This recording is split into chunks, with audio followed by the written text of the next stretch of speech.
Welcome back to TheChowTimePod. It's your host, Ren. I got a video today from TikTok. Passport Sis. The movement's actually growing too. I'm actually really surprised that women really trick each other to want to do this because it's quite dangerous, but what are we going to do?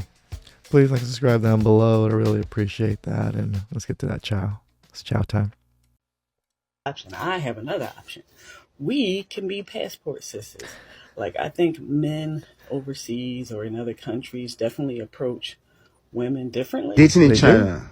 How's the dating experience in China for you as a black woman? I live in Shanghai, by the way, and within maybe 2 months, I was like, I can't do this. Like a couple of weeks ago, went on a date with this really cool guy, and we had amazing conversations, and I thought this was a really good date, but I could sense from the way our conversations were going that he was more into Asian women than he is into black women.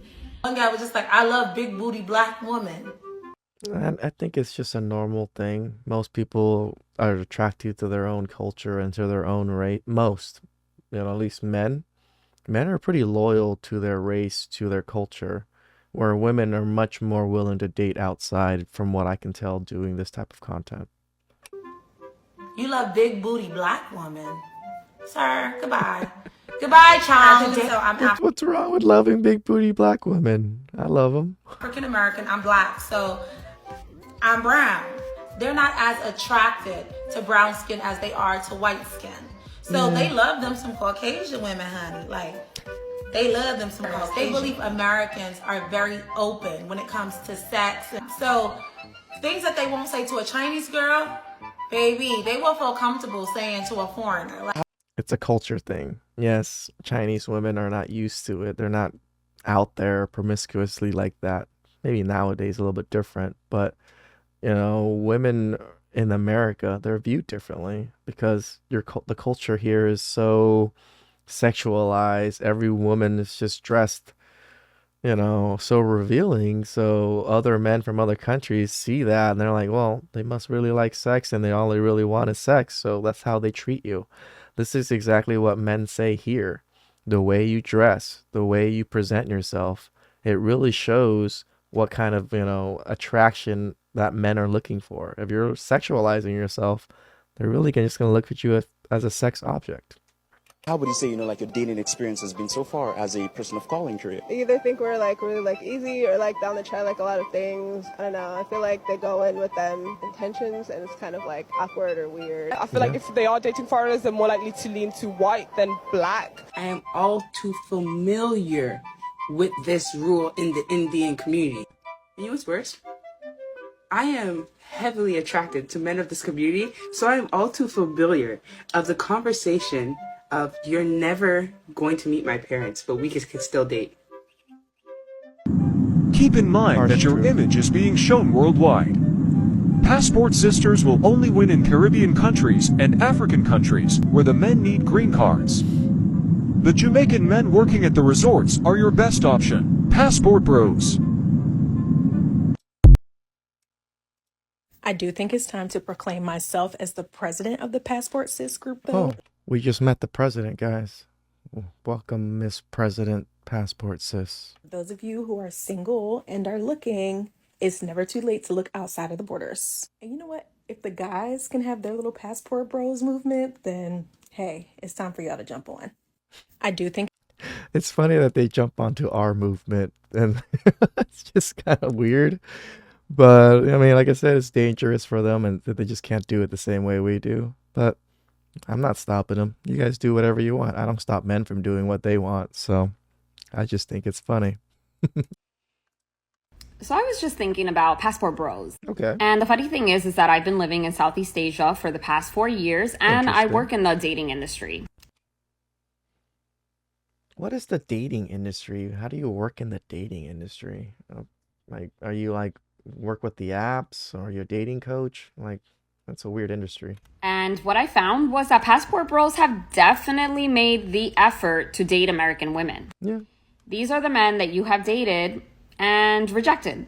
This is so true. They basically end up going to a country where they are glorified just for being foreigners. This is also Oftentimes, these men are not deemed as high quality men in the US dating market.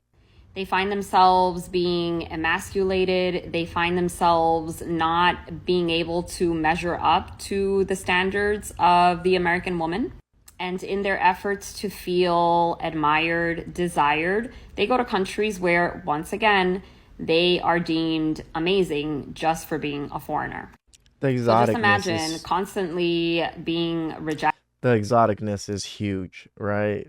Like even if I went to South America, being Asian, or even the Midwest in the US where there's not a lot of Asians, I would probably be deemed exotic and be a little bit more sought after than the normal people in that demographic.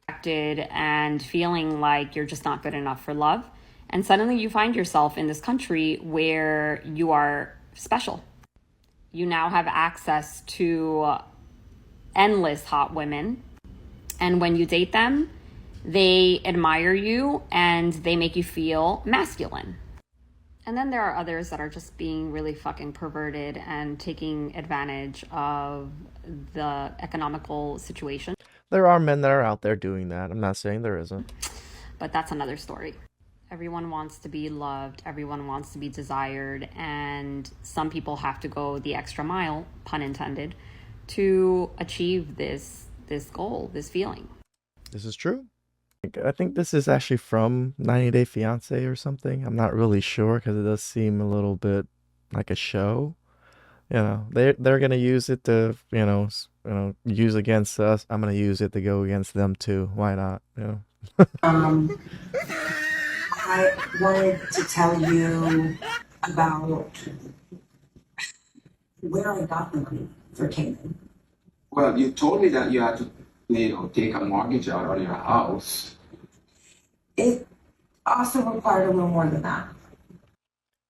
Wait, you took a mortgage out on your house and you do OnlyFans? So I'm guessing you don't make that much money on OnlyFans then. I actually sell custom content online. Really?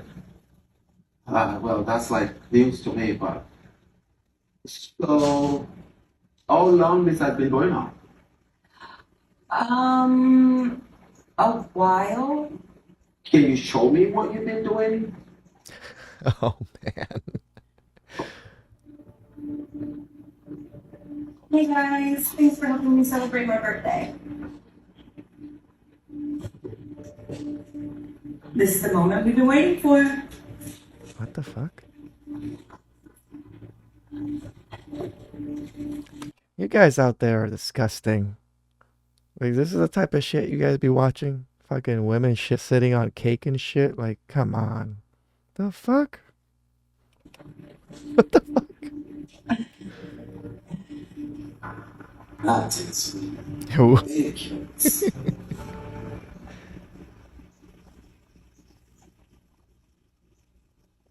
So, these those videos are silly like that?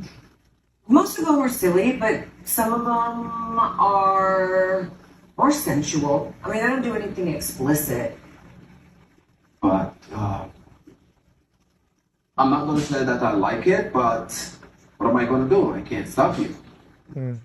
This is how we eat, and this is how we got Cayman. It's now clear how she could afford to, send me all this cash, throughout the pandemic and stuff like that. This money saved me a lot of times. So, how can I be mad at her? Oh man. See, this is kind of sad. Money seems to rule the world like everywhere nowadays. Whew, that was some rough chow for women.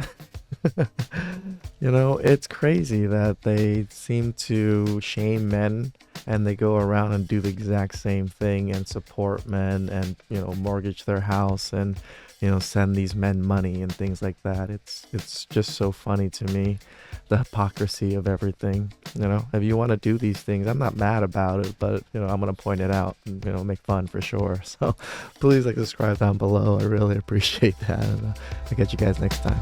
Ciao.